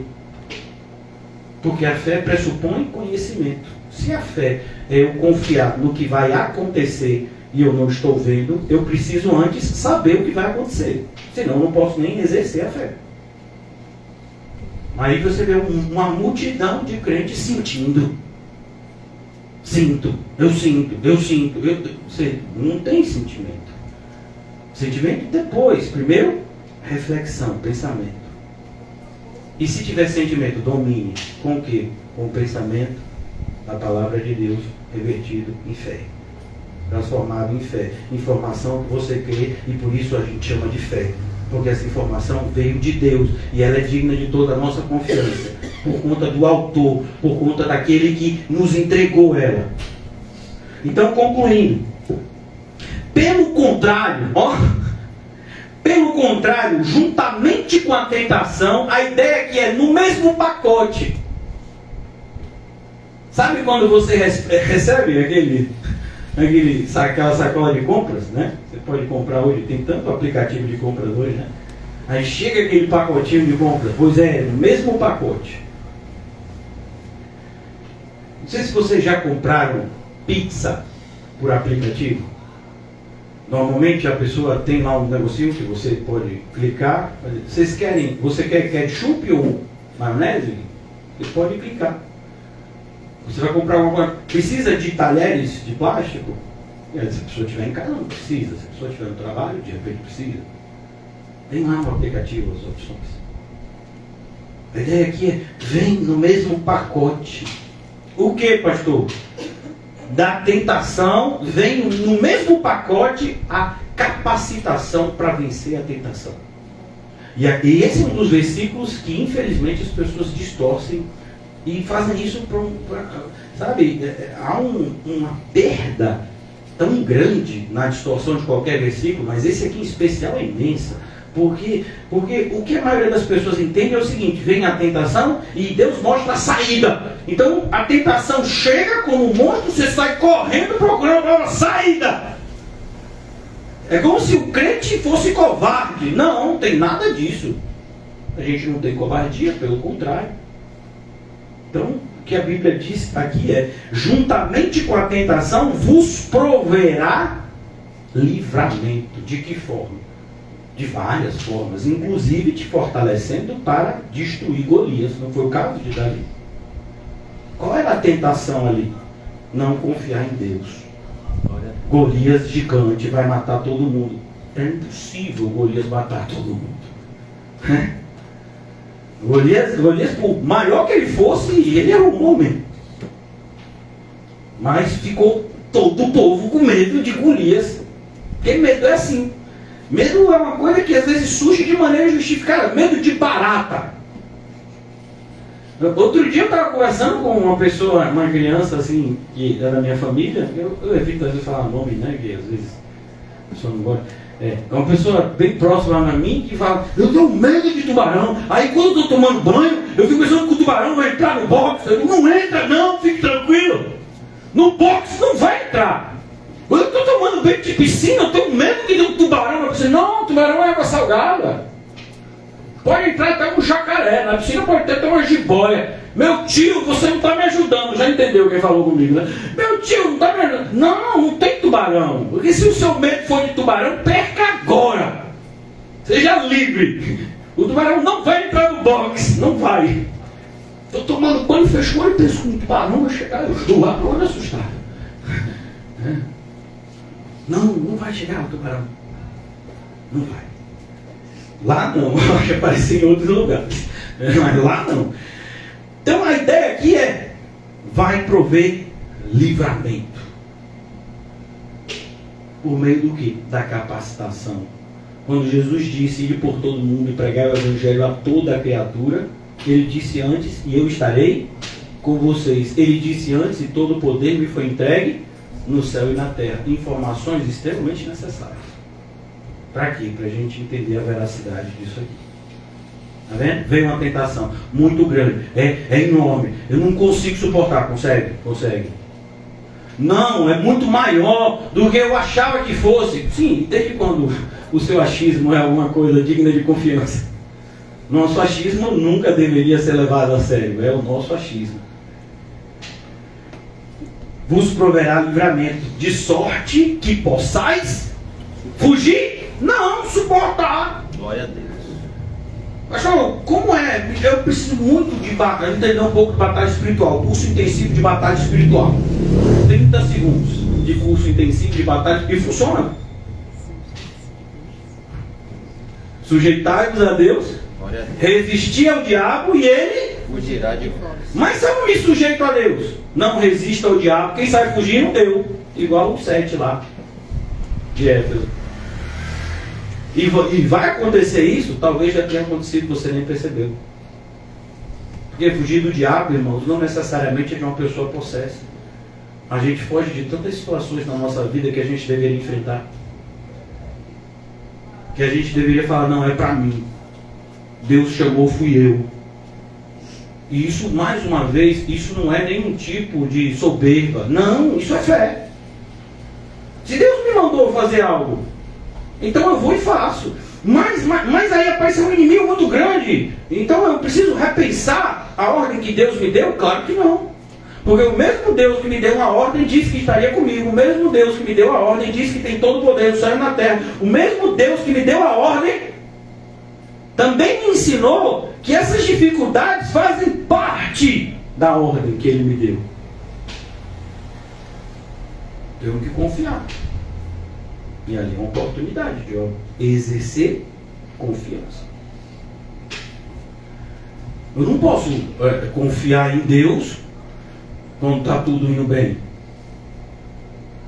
Eu posso até dizer que confio em Deus quando tudo está indo bem, mas é quando tudo está indo mal que a gente tem que exercitar essa confiança. É no dia mal que a gente exercita a nossa fé de verdade. Esses dias eu comentei com vocês, sempre quando eu acho que esses padres católicos famosos atingiram o ápice da heresia, vem uma nova.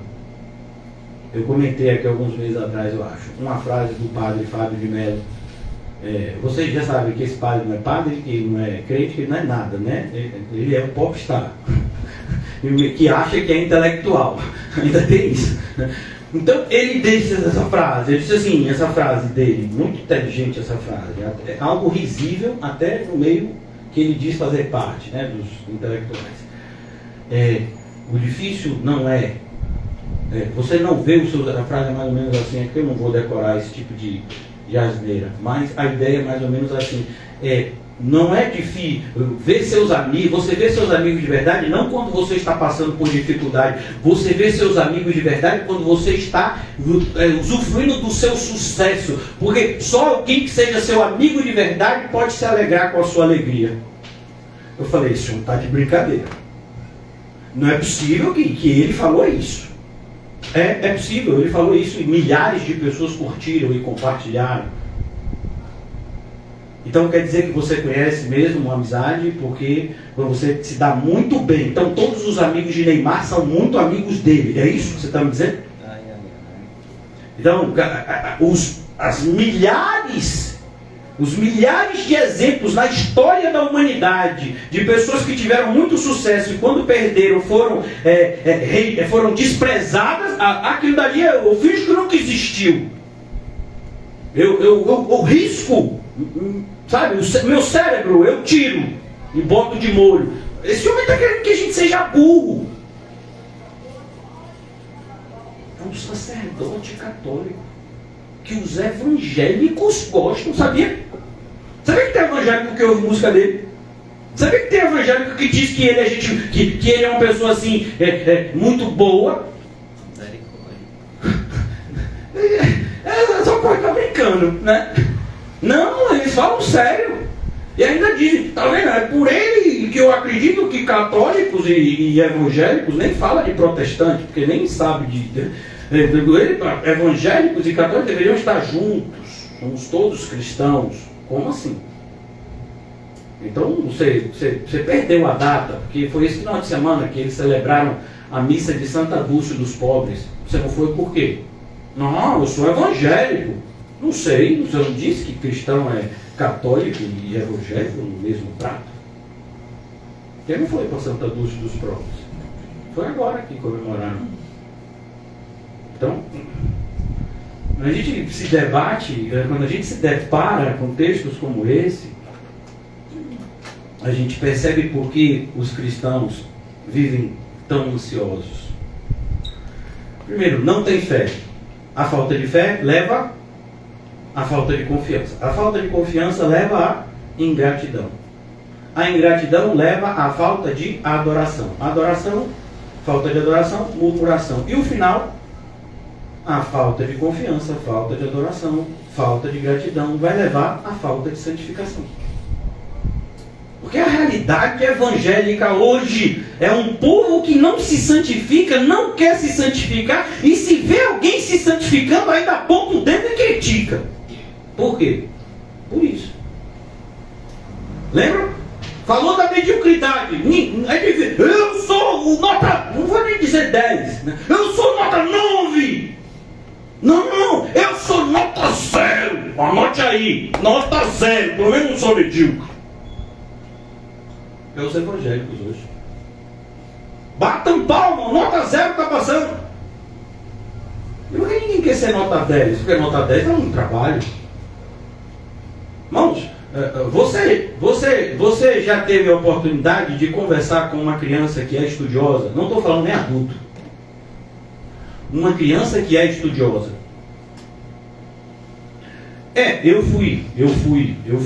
Eu quero dizer, né, porque eu creio que foi assim, eu fui agraciado com um filho que tem essa característica. Tenho 2 filhas que não têm essa característica, mas um filho tem. Eu chamo ele, meu filho, vamos sair hoje? Não, pai, eu tenho prova amanhã. Essa frase é dele. Meu pai, eu tenho prova quarta-feira. Eu estou falando com ele sexta. Quais são as notas? A mais baixa nos últimos meses, eu acho que foi 9,5. 9,5. Uma nota baixa. Ele faz curso de inglês porque a mãe dele colocou desde os 5 anos. Já tem 3 anos, que eu me lembre, pode ser que tenha mais, que ele não tem nenhuma nota menos que 10 no curso de inglês. Nenhuma nota abaixo de 10. Eu não estou dizendo isso, irmão, porque isso é digno de aplauso. Não é isso. Eu estou dizendo que se uma criança consegue se dedicar aos estudos nesse nível, e ele é normal, viu? Ele come, dorme, ele faz atividade, brinca. Se uma criança consegue, a gente não consegue espiritualmente buscar mais de Deus. Vai ficar na mediocridade, menos que a mediocridade, porque excelência ninguém está buscando. sempre, eu vou pro culto que dá, eu vou fazer na igreja o que dá, eu trago o que eu quiser trazer, as orientações da igreja que se explodam. E se tiver algum problema com o seu elétrico, que ele morra. Por quê? Porque quando ficou doente, ninguém veio levar ele aqui. Pelo menos esse pessoal que traz comida para ele no horário que não deveria, não veio. E o pastor, não pode falar isso, ofende. Não pode? E quem vai falar? Se eu vou falar. Quem está aqui para ser odiado por falar a verdade? Perceberam? Igreja é sério, irmãos. Tem gente que acha que é mais sério. Não sei se vocês já foram. Eu fui. E fui inclusive ver uma pessoa da igreja que estava passando por um momento de muita dificuldade e que hoje nem fala comigo direito. No Hospital Geral do Estado. HGE. Vocês já foram para a emergência do HGE? O cenário dantesco. Pessoas mortas chegando. Pessoas quase mortas chegando. Médicos, enfermeiros, todos envoltos numa tentativa de tentar salvar a vida daqueles que chegam lá entre a vida e a morte. Você olha para aqueles médicos e você não tem dificuldade de identificá-los como heróis. Pessoas que estão tentando salvar a vida de alguém. Pois é, e um pastor e alguém que evangeliza é menos que isso? Por que tanto ódio se a informação que é passada é verdadeira? Por que tanta oposição se o que está sendo ensinado é correto? Por quê? Será que é por acaso? Não, não é. E quem disse que não é por acaso? Esse livro aqui. Você acha que é fácil encontrar um lugar que pregue o que você ouviu aqui essa noite? Eu vou te dizer porque não é fácil. Porque para pregar o que prega aqui essa noite, a pessoa que prega isso, ela tem o seu nome na lista dos mais procurados. Por que você acha que tantos pastores que começaram pregando uma coisa assim bem bíblica hoje não fazem mais isso? Você acha que é fácil? Você acha que no dia que botaram arma em minha cabeça, eu fiquei, que legal, sou cristão, foi muito bom, quase morri, que maravilha, agora eu posso dizer que isso aconteceu comigo, isso é demais. Me afastaram das minhas filhas, que maravilha, agora eu não posso mais ver nem cuidar das pessoas que eu amo. Como é bom isso, que experiência tremenda. Sabe que esse foi o meu sentimento? Posso garantir para vocês que não foi. O que me ajudou? Fé. E eu ouvi de uma das minhas filhas, 3 meses depois: meu pai, eu penso que você está melhor hoje. Por que eu ouvi isso? Porque Deus é fiel. Sabe, irmãos, Deus é fiel. É por isso que eu vou continuar pregando o que eu prego. Porque eu acredito que é verdade. Vão sair pessoas? Vão sair muitas. Vão entrar pessoas? Vão entrar algumas. Vão ter pessoas se opondo? Vão ter muitas. E você não vai mudar, pastor? Não, porque quem me chamou não mudou, eu também não posso. A mensagem é essa: desafio qualquer um de vocês a me provar biblicamente que eu falei alguma coisa que está errada. Biblicamente, que está errada. Eu desafio. Sabe por quê? Porque para cada hora que eu prego aqui, no mínimo eu estudo 6, 5. No mínimo. No mínimo. Pastor, mas o senhor prega quase 2 horas. Você já entendeu como é o meu dia. Você já entendeu como é a minha semana. Pastor, você não faz mais nada? Faço um monte de coisa. Mas a prioridade continua sendo a prioridade. Mas fazer as coisas de Deus continua sendo a prioridade. Pregar como eu estou pregando continua sendo o propósito. Não vai mudar a pregação? Não posso. Porque para mudar a pregação eu tenho que fazer a mesma coisa que as pessoas que saíram da igreja estão fazendo. Eu preciso me enganar primeiro. Quando é que você se opõe à verdade? Quando você chega nesse nível de se enganar. Quando você busca o engano, uma hora ele chega. Você foi alertado, 10 vezes, 100 vezes, 1000 vezes, 5 vezes. E Deus pode alertar uma pessoa 5.000 vezes? Pode, até mais. Mas aí nas 5.001, não vai ter mais alerta, agora é justo. A Bíblia tem muitos exemplos assim. Porque a gente pensa que 1000 vezes não aconteceu nada, 2000 vezes não aconteceu nada, 3000 vezes não aconteceu nada. Mas vai ter um dia que vai chegar, a conta chega. A conta sempre chega. Às vezes a gente pensa, consumir não vou pagar. Irmãos, precisa de fé, até muita fé para isso, viu? Porque no mundo que a gente vive não é assim. Então, quando você vê alguém fazendo mal a você, buscando fazer mal, buscando se opor à vontade de Deus na sua vida, preste atenção. É uma oportunidade que você tem de ser luz, de ser sal, de demonstrar que você que pensa que está em pé, está em pé. De que é uma oportunidade que você tem de deixar o diabo triste. Consequentemente, Deus feliz. Glória a Deus. Porque quando o diabo investe todas as suas armas, todos os seus aparatos, todas as suas ferramentas para fazer você e eu tropeçar, esfriar, retroceder, e ele consegue, há uma festa. Às vezes a gente gosta, né, de ler, eu gosto. Festa no céu quando um pecador se arrepende. É verdade. Mas essa festa é muito mais rara do que a festa entre os demônios. Quando os pecadores não se arrependem. Quando eles fingem ter arrependimento e não têm. É uma festa entre eles. Conseguimos. Esses são os verdadeiros filhos de Eva. O que eles gostam mesmo é do fruto proibido. O que é bom, não, esses não gostam, eles preferem o proibido. O proibido que é desejoso, dá conhecimento, faz isso, faz aquilo, é esse que é bom. Esses são os filhos de Eva, esse é que deixa Satanás, a serpente, contente. Então, tudo está na Bíblia que eu falei aqui com vocês. Tudo está na Bíblia. Horas e horas de estudo bíblico. Pastor, que coisa, né? Desgastante, só se for para você, para mim é um prazer. Estudar a Bíblia é. Desenho bíblico. Onde é? Vamos lá? Então, abrace, irmãos. Seja feliz com Jesus. Não, que isso não seja uma cançãozinha hipócrita, não. Que seja o seu testemunho de fé.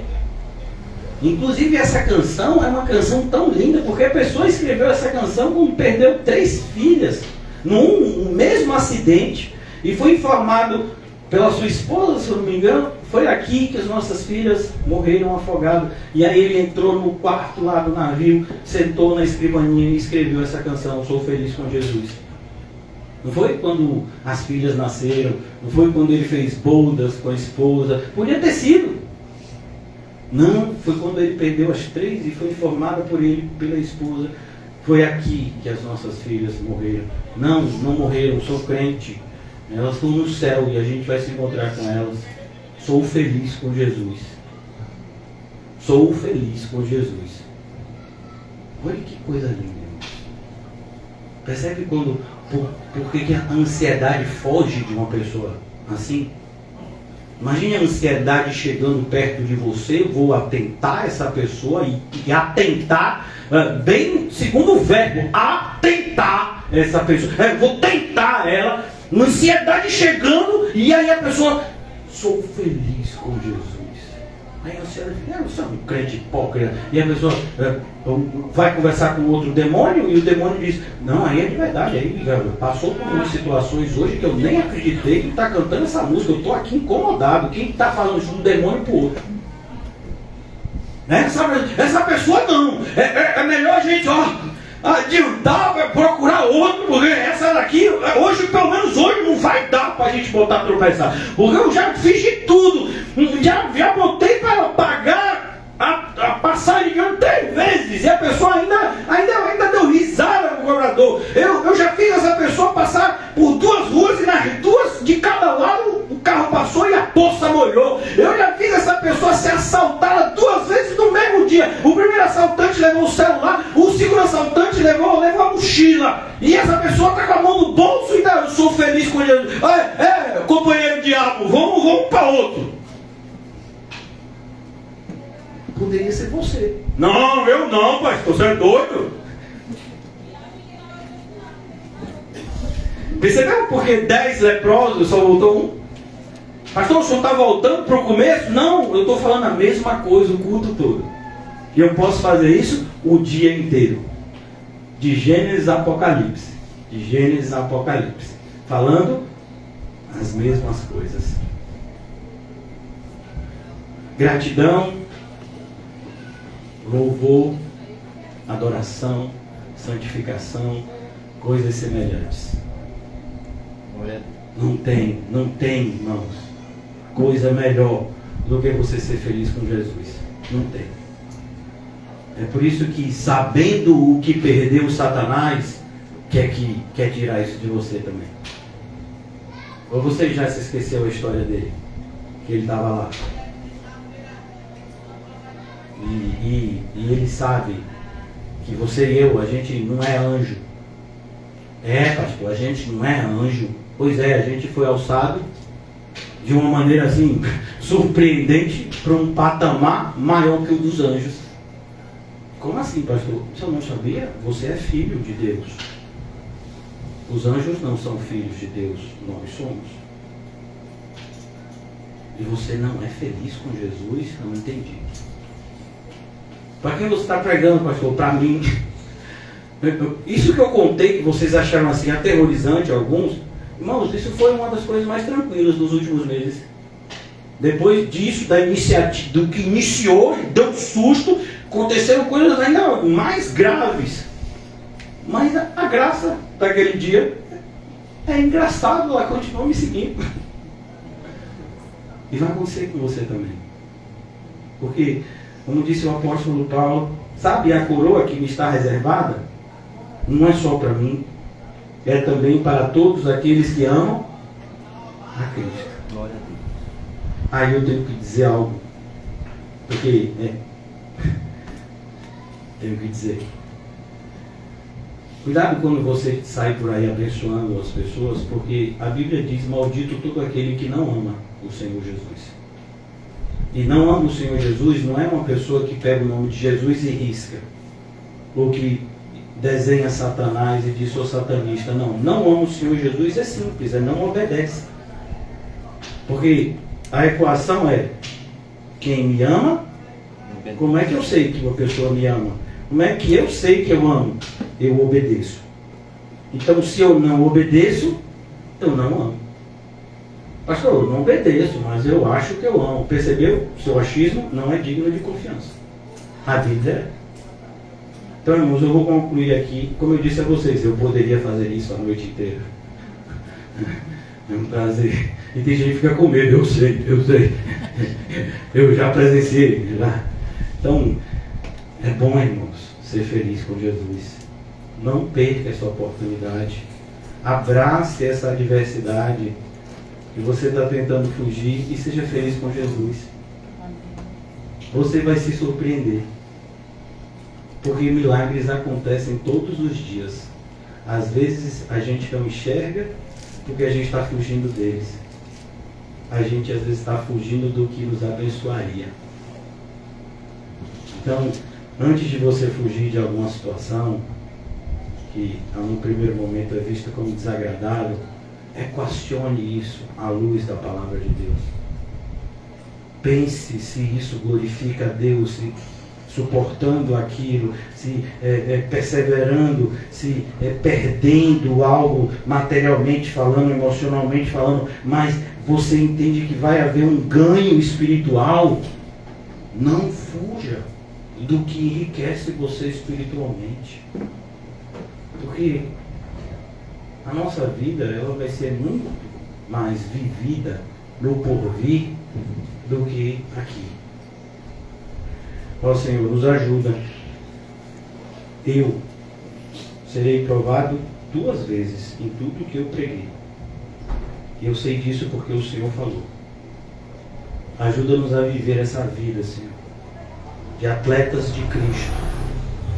Não atletas segundo o pensamento humano, mas atletas que se afadigam e fazem isso voluntariamente e fazem isso alegremente, porque olham para a coroa que lhe está reservada e se alegram. Porque por maior que seja o nosso esforço, jamais o nosso esforço poderia nos fazer merecedores da coroa que nos está reservada. E justamente por sabermos que ela nos está reservada, é que aplicamos todo o esforço para demonstrar para todos, inclusive para nós, Amém. de que somos exaustivamente agradecidos, imensuravelmente agradecidos pela graça inefável que nos alcançou, pelo sangue do nosso Senhor e Salvador Jesus Cristo. Senhor Jesus, que a Tua presença essa noite seja real nas nossas vidas, Senhor. E a Tua presença, Senhor, possa dirimir qualquer conflito, destruir qualquer facção, e haja em nós e no nosso meio o que o Senhor disse que haveria. Nós seremos um, assim como o Senhor e o Pai são um.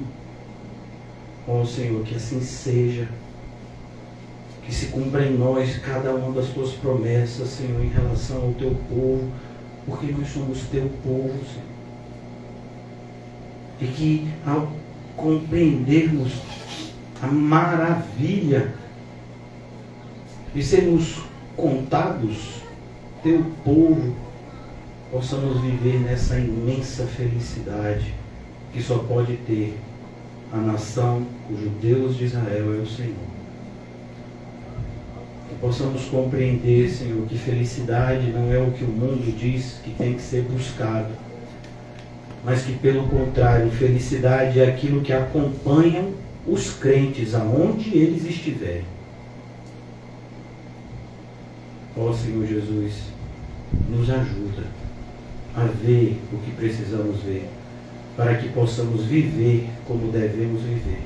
Em nome de Jesus. Amém e graças a Deus. Amém.